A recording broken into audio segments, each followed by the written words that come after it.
Birla open minds international school Karimnagar nursery to grade 8 with IIT NEET foundation AC campus డ్యాన్ residential అడ్మిషన్లు జరుగుతున్నవి. ధాన్యం కొనుగోలులో సర్కారు వందల కోట్లలో అవినీతి జరుగుతుందన్నట్టుగా మీరు ఆరోపించారు. కేవలం ఇది ఆరోపణ లేదా ఇందులో నిజమేంట? ఈ ప్రభుత్వం వచ్చినాక ఏంటంటే చాలా వింత ఏంటంటే ముఖ్యంగా బియ్యం కొనాలి, ధాన్యాన్ని అమ్మాలి. ఇది ఏదో నాకు అర్థమైంది. ఏ జరిగినా కానీ కార్పొరేషన్లో సివిల్ సప్లైలో మంత్రులకు తెలియంది ఉండదు. ఆ మంత్రి పేరు ప్రస్తావిస్తారా లేదంటే భయపడతారా? ఉత్తమ్ కుమార్ రెడ్డి గారు సమాధానం చెప్పాలి. ఉత్తమ్ కుమార్ రెడ్డికి తప్పనిసరిగా బాధ్యత ఉంది. ఒక మంత్రిగా, రాష్ట్ర మంత్రిగా మీకు బాధ్యత ఉంది. 700 కోట్లు ధాన్యంలో మీరు వసూలు చేస్తుండ్రా లేదా? పార్లమెంట్ ఎన్నికల తర్వాత బీఆర్ఎస్ పార్టీ ఖాళీ అయిపోతుంది, కథం అయిపోతుంది. పార్లమెంట్ ఎలక్షన్స్ ఎలా ఉండబోతుంది, కరీంనగర్ ఎలా ఉండబోతుంది, రిజల్ట్ ఓవరాల్గా తెలంగాణ ఎన్ని సీట్లు వస్తాయి బీఆర్ఎస్? అరే అన్న, కలిపితే మీకే ఇస్తాం అన్న మిమ్మల్ని చూసుకున్నాం అన్న. ఒక రైతు టవల్ వేసుకుంటాడు, టవల్లో ఉన్న బలం మాత్రం తెలియదు. చెమట కొట్టింది అనుకోండి, ఆ టవల్ని తీసుకొని ఏం చేస్తాడు? తుడుచుకుంటాడు. బాగా ఎండ కొట్టింది అనుకోండి, అదే టవల్ని తీసుకొని ఏం చేస్తాడు? నెత్తి కట్టుకుంటాడు. చెట్టు కింద కొంచెం చల్లగా పండుకుందాని అనుకుంటే అదే టవల్ కింద ఎత్తాడు, పంటడు. ఇదే రైతు దొంగలు ఎదురైతే అదే టవల్ 4-5 బండలేసి కట్టి దొంగలను ఉరికిస్తాడు. అంటే టవల్ను ఎట్లా వాడుకోవాలని తెలిసేది ఒక్కొక్క రైతుకి. అంటే అదే టవల్ వాళ్ళకి అన్యాయం జరిగినప్పుడు అదే టవల్ కూడా వాళ్ళకి ఉరితాడు కూడా మారుతుంది.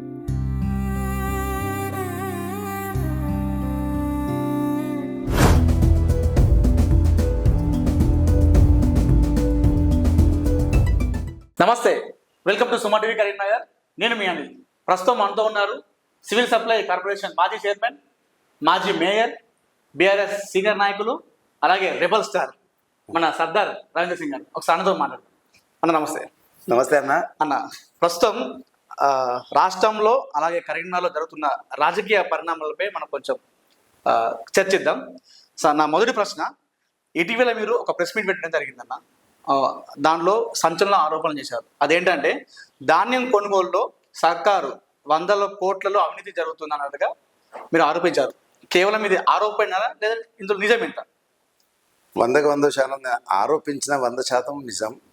ముఖ్యంగా మీకు ఏ విషయం చెప్తున్నా అంటే, ధాన్యం కొనుగోళ్లలో ఈ ప్రభుత్వం వచ్చినాక ఏంటంటే చాలా వింత ఏంటంటే ముఖ్యంగా బియ్యం కొనాలి, ధాన్యాన్ని అమ్మాలి. ఇది ఏదో నాకు అర్థమైతే లేదు. బియ్యం కొనుక్కొని హాస్టల్కి సప్లై చేయాలి పిల్లలకి అంటారు, ధాన్యాన్ని అమ్మాలంటారు. ఈ అమ్ముడు కొనుడు కాదు కార్పొరేషన్. కార్పొరేషన్ వ్యవస్థలో బిజినెస్తో పాటు రైతులకు లాభం చేయాలి. ఏ జరిగినా కానీ కార్పొరేషన్లో సివిల్ సప్లై దాంట్లో మంత్రులకు తెలియంది ఉండదు. అది ఆరోపణ కాదు. ఒక 1000 కోట్ల కుంభకోణం. అది చిన్నది కాదు. అది 1000 కోట్ల కుంభకోణం. జనాలకు ఇప్పుడిప్పుడే తెలిసిపోతుంది రైతులకు ఎంత అన్యాయం జరుగుతుంది, ఈ పైసలు ఎక్కడికి పోతున్నాయి. ఇటు రైస్ మిల్ల దగ్గర వసూలు చేయడం కానీ, ఇటు రైతులకు ఇబ్బంది పెట్టడం కానీ, అది చాలా పెద్ద కుంభకోణం. ఇది చాలా చిన్నదో కాదు. 100% మంత్రులకు తెలియకుండా చీమ కూడా కదలదు కార్పొరేషన్లో. చీమ కూడా కదలదు. సో మీరు మంత్రులు అని చెప్తున్నారు, ఆ మంత్రి పేరు ప్రస్తావిస్తారా లేదంటే భయపడతారా? భయం ఎందుకు? దాంట్లో సివిల్ సప్లై ఇప్పుడు ఎవరు చూస్తుండ్రు? ఉత్తమ్ కుమార్ రెడ్డి చూస్తుండ్రు. నేను ప్రతి ప్రెస్ మీట్ లో కూడా చెప్పిన, ఉత్తమ్ కుమార్ రెడ్డి గారు సమాధానం చెప్పాలి. ఉత్తమ్ కుమార్ రెడ్డికి తప్పనిసరిగా బాధ్యత ఉంది. ఒక మంత్రిగా, రాష్ట్ర మంత్రిగా మీకు బాధ్యత ఉంది. 700 కోట్లు ధాన్యంలో మీరు వసూలు చేస్తుండ్రా లేదా? బియ్యంలో 300 కోట్ల చిల్లర నష్టం జరుగుతుందా లేదా? కొనుక్కుంటే అప్పుడు 42 రూపాయలు ఉన్న బియ్యాన్ని మీరు కొంటారు కదా ఇళ్ళలో. కొంటే మన ఇంట్లో బియ్యం కొంటాం. ఏంది 42 ఉన్న బియ్యాన్ని 57 రూపాయలకు కొని సప్లై చేయాలి. ఇదే కేసీఆర్ గారి గవర్నమెంట్ ఉన్నప్పుడు 140 రూపాయలు అదనంగా రైస్ మిల్లర్లకు ఇచ్చి మనం వాళ్ళ దగ్గరికి వెళ్ళి బియ్యం తీసుకొని పిల్లలకు సప్లై చేస్తుంటాం. మరి ఎంత డిఫరెంట్ అయింది? 31 రూపాయలకి వెళ్ళి 57. ఇప్పుడున్న బియ్యం రేట్ 42, 43 అనుకుంటా మ్యాక్సిమం. అంటే ఎంత పెద్ద కుంభకోణం జరుగుతుంది. ఇది ఎవరు జనాలకు ఏమంటుందంటే ఇది ఎవరు పట్టించుకోవాలనుకుంటారు. కానీ భారతీయ రాష్ట్ర సమితి తప్పనిసరిగా ఇది పట్టించుకుంటుంది. ముఖ్యంగా మీకు ఇంకొక విషయం చెప్పాలనుకున్నాం. 100% దీన్ని మేము కాంప్లైంట్ ఇస్తాం, న్యాయస్థానానికి పోతాం. ఈ వరంగల్ ఎలక్షన్స్ ఉన్నాయి కాబట్టి కొద్దిగా సమయం కలిసెత్తలేదు. లేకపోతే 100% కాంప్లైంట్ ఇస్తాం, కేసు రిజిస్టర్ చేపిస్తాం. ఓకే, మీరు మీడియా సమావేశం పెట్టారు. ఈ విషయం పైన మీరు అధిష్టానంతో మాట్లాడారా, చర్చించారా? ఏమన్నారు అధిష్టానం? కుంభకోణాలు తీసుట్ల అధిష్టానం కు అడగవలసిన అవసరం లేదనుకుంటాను. ఒక మంచి పని చేసేటప్పుడు, ఓకే. ఒక అవినీతి జరుగుతున్నప్పుడు దాన్ని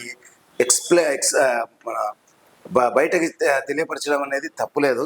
అయినా కానీ 100% నేను ఆల్రెడీ మా పార్టీ పెద్దలతోటి, మా పార్టీ నాయకులతోటి చెప్పినాకనే, పార్టీ నాయకులతో కలిసి కూడా హైదరాబాద్లో ప్రెస్ మీట్ పెట్టిన, తెలంగాణ భవన్లో ప్రెస్ మీట్ పెట్టిన. ఓకే. కాబట్టి ఆల్మోస్ట్ అందరికి తెలిసిందే ఇది. ఓకే. దీంట్లో దాపరికం ఏం లేదు. ఓకే. మొత్తానికి మార్పు రావాలి, కాంగ్రెస్ రావాలి అనే నినాదాన్ని విశ్వసించిన ప్రజలు కాంగ్రెస్కి పట్టం కట్టారన్న. ఇప్పుడు దాదాపు 6 నెలలుగా వస్తుంది. ఎలా ఉంది 6 నెలల కాంగ్రెస్ పరిపాలన?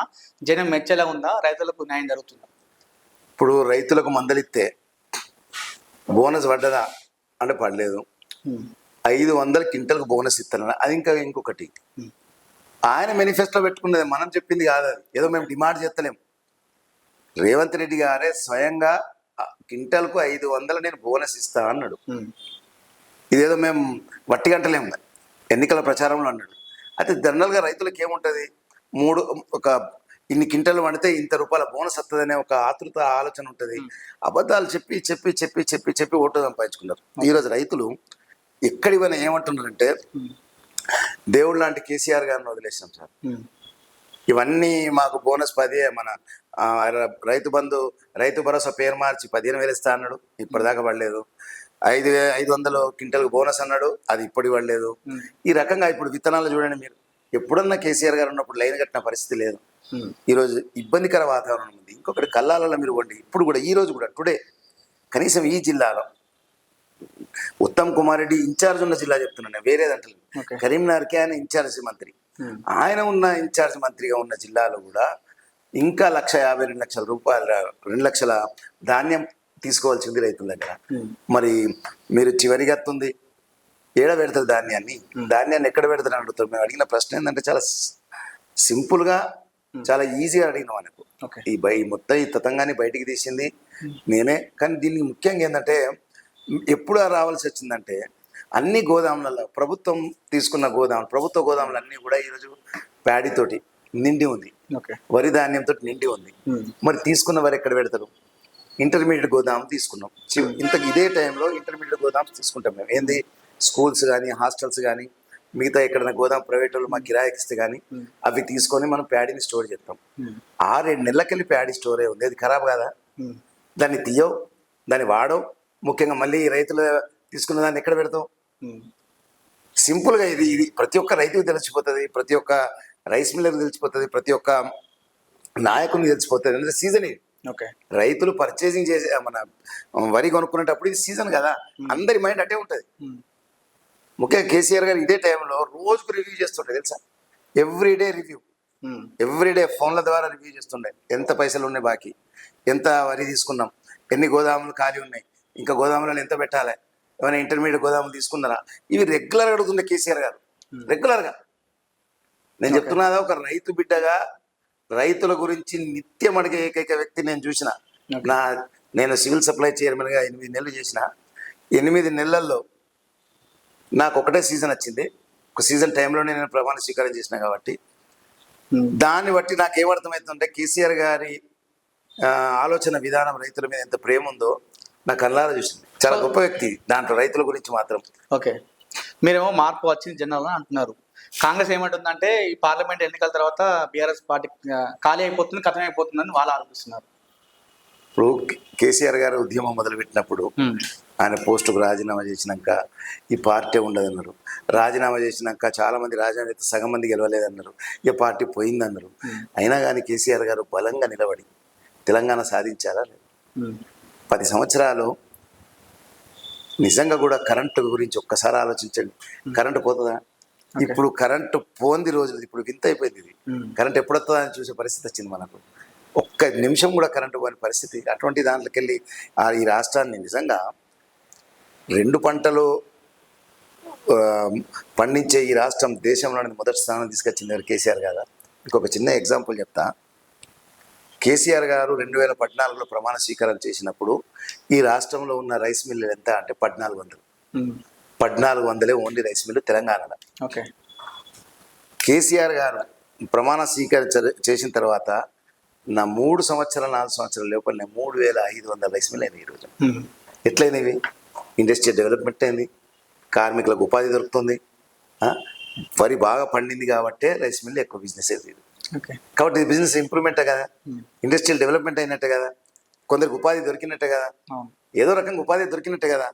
కాబట్టి గిన్ని రైస్ మిల్ అవుతున్నాయంటే వరి పెరిగింది, దేశంలోనే మొదటి స్థానంలో వచ్చింది కదా. మరి అటువంటిప్పుడు రైతులు ఈ మధ్యన ఆలోచించడం ఇంకా ఎక్కువైపోయింది. మేము ఇప్పుడు ఈ మధ్యకాలంలో ఓటు కోసం వరంగల్ తిరుగుతున్నప్పుడు కూడా చాలామంది ఏమంటున్నారంటే అనుమానమే లేదు, వేస్తాం, తప్పనిసరిగా వేస్తాం, ఎందుకంటే మేము చూసినాం, ఇప్పుడు చూస్తున్నాం. ఇంకా 200 రోజులే కాలే, ఇంకా 200 రోజులే కాలేదు, కరెంటు పోతుంది, ఇబ్బంది అవుతుంది, పెన్షన్ లేవు, జీతాలు కూడా వాటికి చాలా మందికి జీతాలు పడలేదు.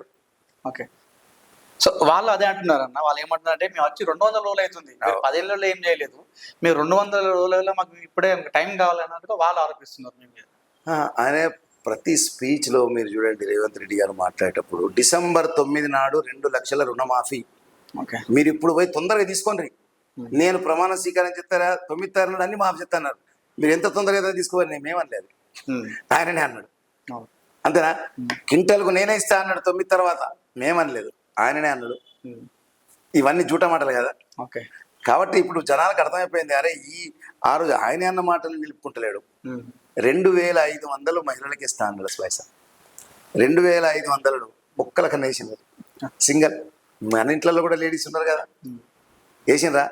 ఇంకెక్కడ కూడా తెల్ల కోపలికి ఎత్తా అని అనలే, ప్రతి మహిళకు అన్నాడు, ప్రతి మహిళకు 2,500 రూపాయలు టన్ అని పడతాయి అన్నాడు. నిరుద్యోగ వృత్తి అని ఆమె ప్రియాంక గాంధీతో అనిపించిండ్రు, ఏంది నిరుద్యోగ వృత్తి 4,000 ఇస్తామని. ఏడా ఇవన్నీ ఎక్కడున్నాయి? ఆయన లెక్కలు చూసుకోకుండా, లెక్కలు లేకుండా అయితే మాట్లాడకపోలే కదా, తప్పనిసరి ఇవన్నీ చేస్తా అంటుండు కదా, మరి ఎందుకు చెప్తలేరు? ఓకే ఓకే బీఆర్ఎస్ పార్టీ అనేది ఉద్యమ పార్టీ అన్న. ఇప్పుడు ప్రభుత్వం పోయిన తర్వాత చాలా మంది క్యాడర్ అంతా బయటకు వెళ్ళిపోతున్నారు. సో ఇలాంటి టైంలో మీరు ఎలా ఉద్యమిస్తారు? ఇప్పుడు ఉన్న కాంగ్రెస్ ప్రభుత్వం మీద ఈ ధాన్యం కొనుగోలు పైన మీరు ఆరోపించారు, ఇలాంటి వాటి మీద ఎలా ఉద్యమిస్తారు? పైగా చూసుకుంటే కేంద్రంపై బీజేపీతో కూడా మీరు ఫైట్ చేస్తున్నారు. ఈ సమయంలో ఒంటరిగా మీరు ఎలా ఉద్యమిస్తారు? అంటే కేసీఆర్ గారు కష్టాలు అనేటివి కొత్తగా, ఇంకోటి పార్టీకి కష్టాలు అనేటివి కొత్తగా, చాలా కష్టాలకి వెళ్ళి మేము సార్ తోటి 2005కి వెళ్ళి నేను ఎంబడే ఉంటా కాబట్టి చాలా కష్టాలతోటి సార్ తెలంగాణ ఉద్యమం తెచ్చే వరకు కూడా ఎక్కడ కూడా వంగలేదు.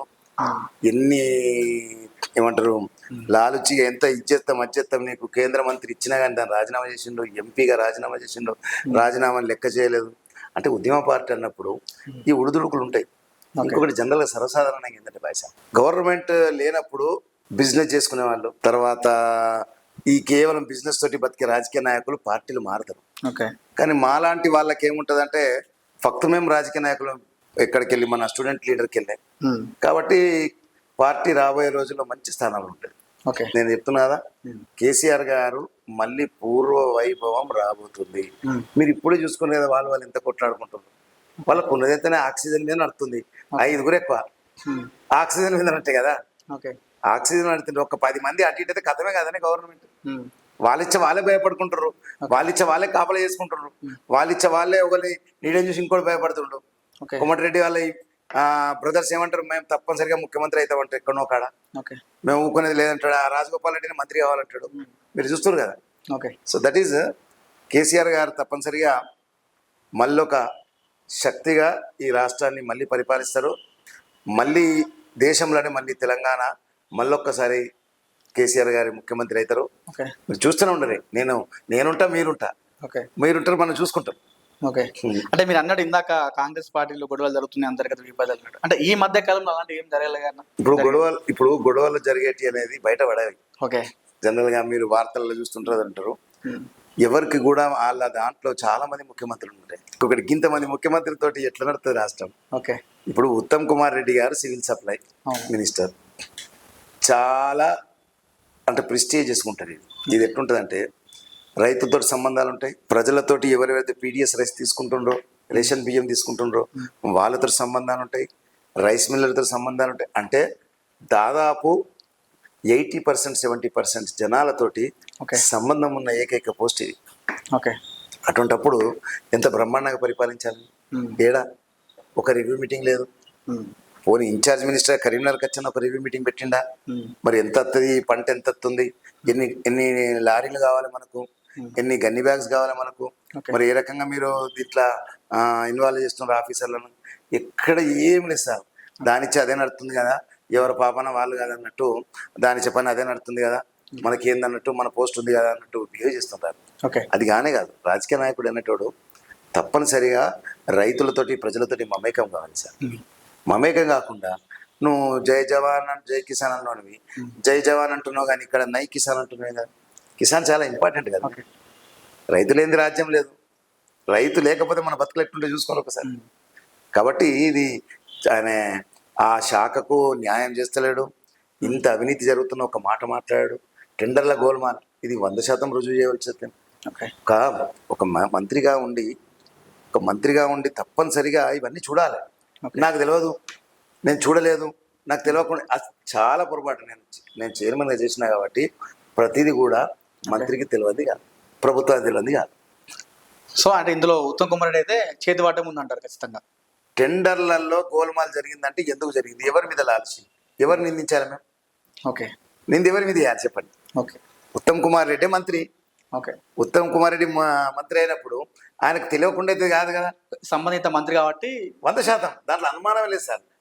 ఇప్పుడు నేను పోయి టెండర్ పెడితే అదే కాదు కదా. కాబట్టి ఉత్తమ్ కుమార్ రెడ్డి దీంట్లో ప్రమేయం ఉంది. ఉత్తమ్ కుమార్ రెడ్డి గారు సమాధానం చెప్పవలసిన, ప్రజలకు చెప్పవలసిన బాధ్యత ఉంది. ఎక్కడైనా కానీ బయట తిరుగుతున్నాను. ఈ టైంలో బయట తిరుగుతారా సార్? ఈ టైంలో రైతులకు కళ్ళాలలో ఏడుస్తుండ్రు, కన్నీళ్ళు వస్తున్నాయి. మీరు చూస్తున్నారు కావచ్చు పేపర్లలో కానీ, ఏదో మన నమస్తే తెలంగాణ అనట్లేదు, అన్ని పేపర్లలో కన్నీరు ఏర్పడుతుండ్రు. 15 రోజులు లారీలలో ధాన్యాన్ని ఆపుకొని ఉంటుండ్రు, తడిచిపోయినా ఎడుతుండ్రు. భార్యాభర్తలు ఇద్దరు కూడా ఉడుచుకుంటుండ్రు, దాన్ని కుప్ప చేసి మళ్ళీ ఎండిస్తుండ్రు, మొక్కలు మొలుతున్నాయి. ఇవన్నీ మనం రోజు పేపర్లో చూస్తాం. ఇవాళ చూడండి, నిన్న చూడండి, వారం రోజులకెళ్ళి చూడండి. మరి బాధ్యత కదా. కోడ్ అడ్డం వస్తాను అనుకుంటారు కావచ్చు. ఇలాంటి అంటే కోడ్ ఉంది కదా అంటారు. కోడ్ ఎక్కడుంది సార్ అని మన బీజేపీ పార్టీ వాళ్ళు ప్రతి ఒక్కరు కూడా కళ్ళ దగ్గర పోయి, బీఆర్ఎస్ పార్టీలు మేము పోతున్నాం, మా కోడ్ లేదు, వాళ్ళకి కోడ్ ఉంటుందా? ధర్నా చేస్తున్నారు, అక్కడ ధర్నాలు చేస్తుండ్రు. మీరు చూడండి, రైతులు ధర్నాలు చేస్తుండ్రు, రోడ్ల మీద వచ్చిండ్రు. నిజమా కదా?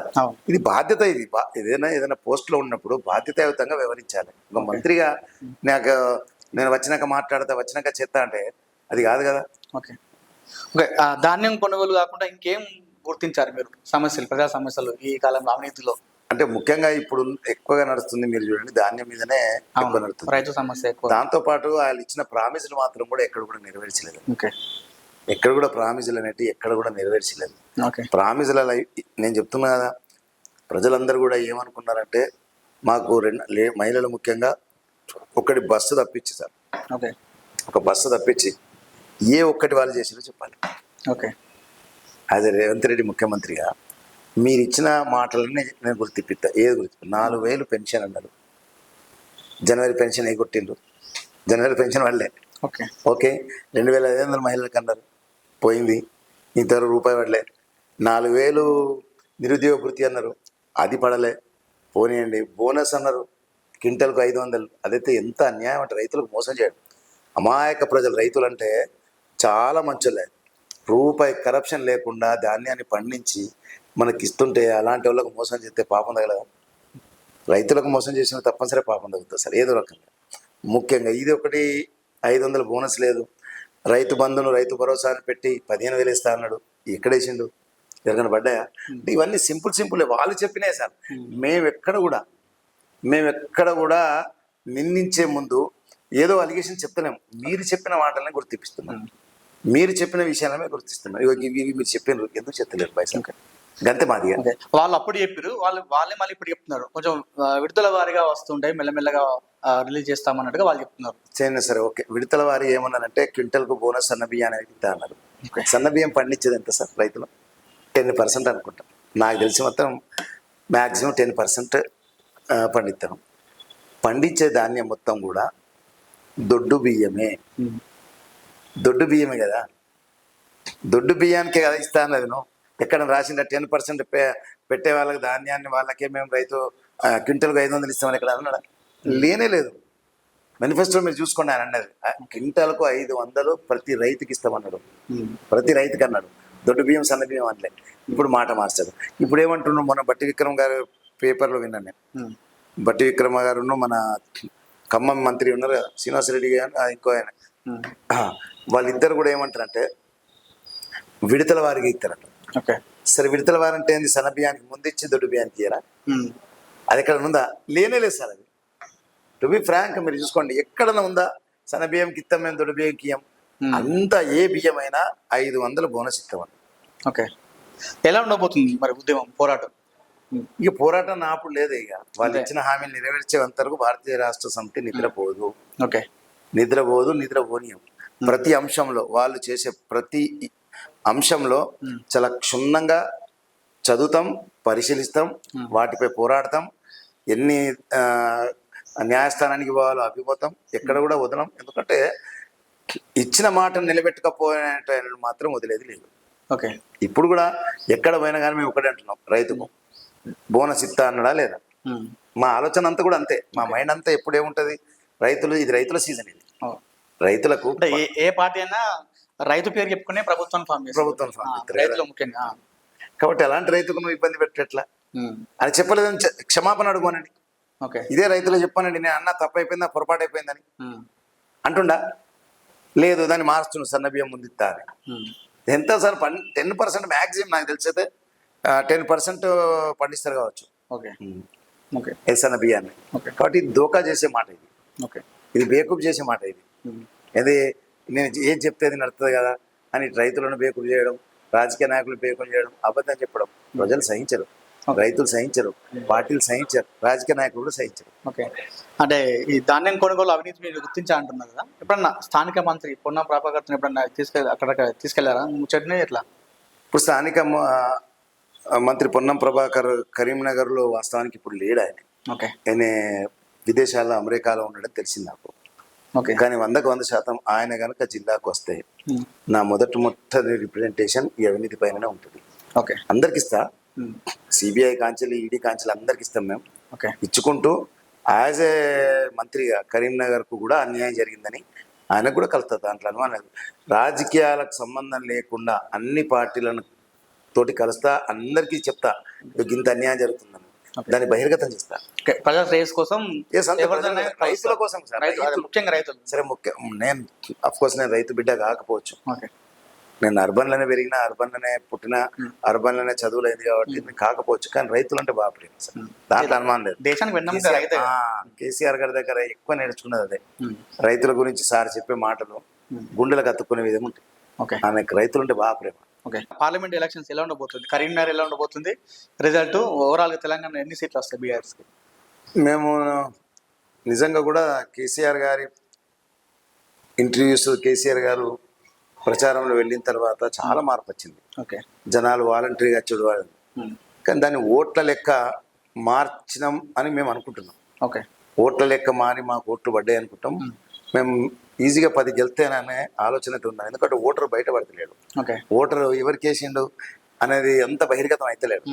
అరే అన్న కలిస్తే మీకే వేసినాం అన్న, అన్న మిమ్మల్ని చూసుకున్నామన్న గుర్తు. అంటే భయం, ఎవరు కలిస్తే కాబట్టి కొద్దిగా డిసైడింగ్ అనేది బయటపడతలేదు. అంటే 10 ఎలా గెలుస్తాం? ఇప్పుడున్న సిచ్యువేషన్ లో మోడీ ప్రపంచం ఉండదు, మోడీ హవా నడుస్తుంది దేశం అంతా.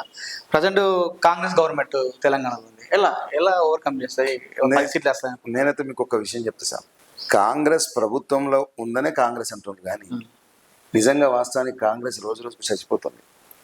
డెత్ అయితే చూడండి, నేనేమంటున్నాను, రాష్ట్రంలో కాంగ్రెస్ ఉండదు. కాంగ్రెస్ అంటే రాబోయే రోజుల్లో జనాలు అసహించుకుంటారు, అరే నీ కాంగ్రెస్ కోటేసి తప్పు చేసినాం రా అనే స్థాయికత. మళ్ళీ మీరే ఈ మాట నన్ను అడుగుతారు, ఇదే మాట్లాడుతారు. లేదంటే కాంగ్రెస్ కోటి గిన్ని తప్పులు చేసిన తర్వాత ఇక కాంగ్రెస్ ఆలోచన ఎక్కడ ఉంటుంది సార్? అవునా? బీఆర్ఎస్ నాకు ఎవరు అడిగినా కూడా ఇదే మాట్లాడుతున్నారు. అసలు ఏందన్నా అంటే మీరు వాళ్ళు ఏమంటున్నారు అంటే ఇది కావాలనే చేస్తున్నారు, ప్రజలు ఒక అపోహ అన్నట్టుగా చేస్తున్నారు అన్నట్టుగా కాంగ్రెస్ ఆరోపిస్తున్నారు. ఏది రైతుల గురించా? ప్రభుత్వం అంటే వ్యతిరేకత వస్తుంది. ఒకవైపు కేసీఆర్ స్వయంగా మాజీ ముఖ్యమంత్రి ప్రస్తుతం బీఆర్ఎస్ అధినేత కేసీఆర్ చెప్తున్నారు ప్రభుత్వం కూలిపోతుంది, మాకు చాలా మంది కూడా అప్రోచ్ అన్నట్టుగా అంటున్నారు. 100% మీరు చూడండి. నేను ఏమంటున్నా అంటే మేము కూలగొట్టాం సార్, మేము వాళ్ళ దగ్గర కలిసింది లేదు. కేసీఆర్ గారు కూలగొట్టే ప్రయత్నం చేయరు, కానీ దానిచ్చి అదే కూలిపోతుంది. నేను చెప్తున్నా, ఎంతమంది ముఖ్యమంత్రులు ఉన్నారు సార్ దాంట్లో? మా దాంట్లో కత్తే ఒక కేసీఆర్ గారు మాకు ముఖ్యమంత్రి, కేసీఆర్ గారు మాకు నాయకులు, కానీ అక్కడికి ఎంతమంది పోటీ పడ్డారు సార్. మొన్న ఉత్తమ్ కుమార్ రెడ్డి ఒక దిక్కు పోటీ, శ్రీనివాసరెడ్డి పొంగులేటి ఒక దిక్కు పోటీ, శ్రీధర్ బాబు ఒక దిక్కు పోటీ, బట్టి విక్రమార్క ఒక దిక్కు పోటీ. మీరు చాలా సందర్భాల్లో చూడండి, బట్టి విక్రమార్కను కూడా ఢిల్లీకి పోతే ఇద్దరు కలిసిపోయారు. ఎక్కడ పార్టీలు మారుతారనే భయం, అభద్రతా భావం, ఒకరిపై నమ్మకం లేకుండా, ఏం జరుగుతుందో తెలియకుండా, ఇవన్నీ మనం పేపర్లో చూస్తున్నాం, రోజు పత్రికలు చదువుతున్నాం కూడా. ఆ అభద్రతా భావం ఎవరి దాంట్లో ఉంది? వాళ్ళ దగ్గర ఉంది కదా. ఆ అభద్రతా భావంతో చాలా ఇబ్బందులు గురవుతున్నారు. జనరల్గా రైతులతో పెట్టుకుంటే రైతులు చాలా అమాయకులు సార్. ఒక చిన్న నేను కథ చెప్తా మీకు.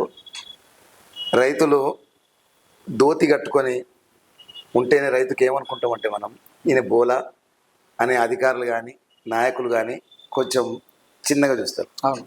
కానీ నేను గౌరవ ముఖ్యమంత్రి సివిల్ సప్లై చైర్మన్గా ప్రమాణ స్వీకారం చేసిన తర్వాత కొందరు ఐఏఎస్ ఆఫీసర్లు, కొందరు గ్రూప్ 1 ఆఫీసర్లతో రివ్యూ మీటింగ్ పెట్టుకున్నప్పుడు నేను ఒక మాట చెప్పిన. ఆ మాట మీ ద్వారా ప్రజలకు చెప్తా. ఏమన్నా అంటే, ముఖ్యంగా ఒక రైతు టవల్ వేసుకుంటాడు, నెత్తి మన భుజం మీద టవల్ వేసుకుని బయటికి వెళ్తాడు. ఆయన చూసి మనం ఏమనుకుంటాం, ఎంత బోలా అనుకుంటాం. కానీ ఆ టవల్లో ఉన్న బలం మాత్రం తెలియదు జనాలకు. టవల్ ఎంత గొప్పదంటే, చెమట పుట్టింది అనుకోండి, ఆ టవల్ని తీసుకొని ఏం చేస్తాడు? తుడుచుకుంటాడు. టవల్ని తీసుకొని తుడుచుకుంటాడు. బాగా ఎండ కొట్టింది అనుకోండి, అదే టవల్ని తీసుకొని ఏం చేస్తాడు? నెత్తికి కట్టుకుంటాడు. ఎక్కడైనా పోనీ చెట్టు కింద కొంచెం చల్లగా పండుకుందాని అనుకుంటే అదే టవల్ కింద ఎత్తాడు, పంటాడు. మరి బాగా సరి పెడితే అదే టవల్ని తీసుకొని మీద కప్పుకుంటాడు. మరి అదే టవల్ను ఇంత స్నానం చేయబుద్ది అనుకోండి, కట్టుకొని మోటార్ వేసుకుంటాడు, స్నానం చేస్తాడు, మంచిగా తుడుచుకుంటాడు, బట్టలు వేసుకొని పోతాడు. అదే టవల్ను ఎటన్నా ప్రయాణానికి పోయింది అనుకోండి, కూరగాయలు కొనుక్కుని పోయింది అనుకోండి, మంచిగా కూరగాయలు కొనుక్కుంటాడు, ఆ టవల్లో కట్టుకుంటాడు, ఇంటికి తీసుకొచ్చుకుంటాడు.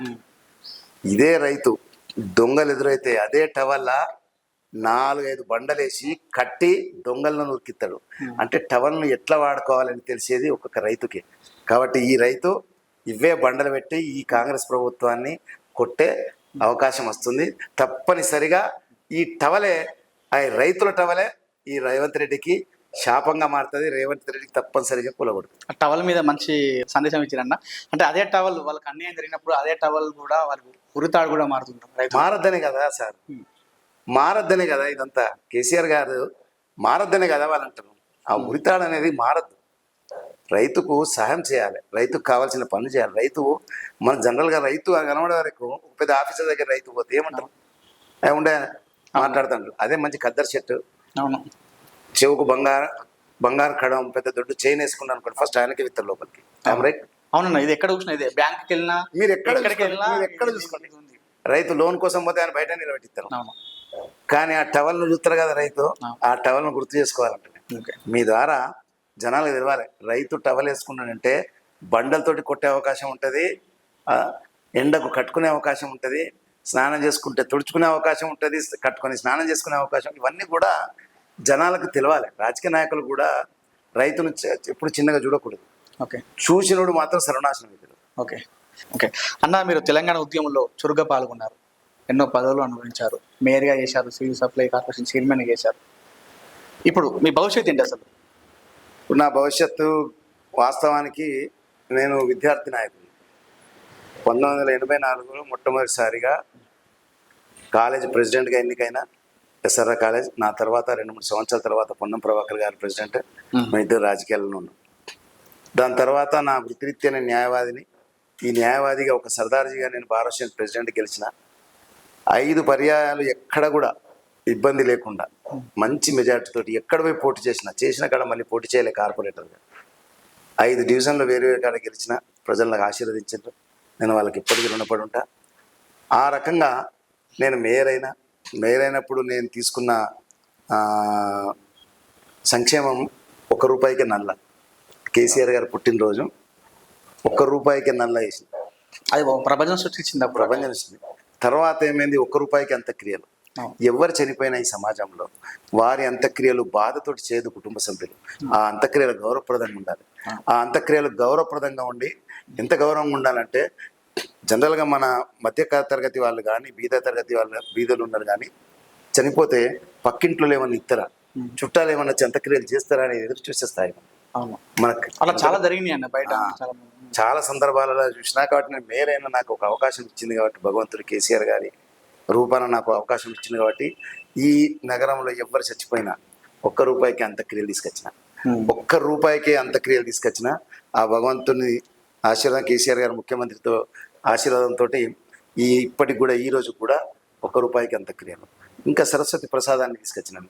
ఎక్కడ కూడా మీరు చూడండి, రాష్ట్రంలో ప్రభుత్వ పరంగా, కార్పొరేషన్ల పరంగా, మున్సిపాలిటీ పరంగా ఒక్క రూపాయి కూడా స్కూళ్ళకి పెట్టారు.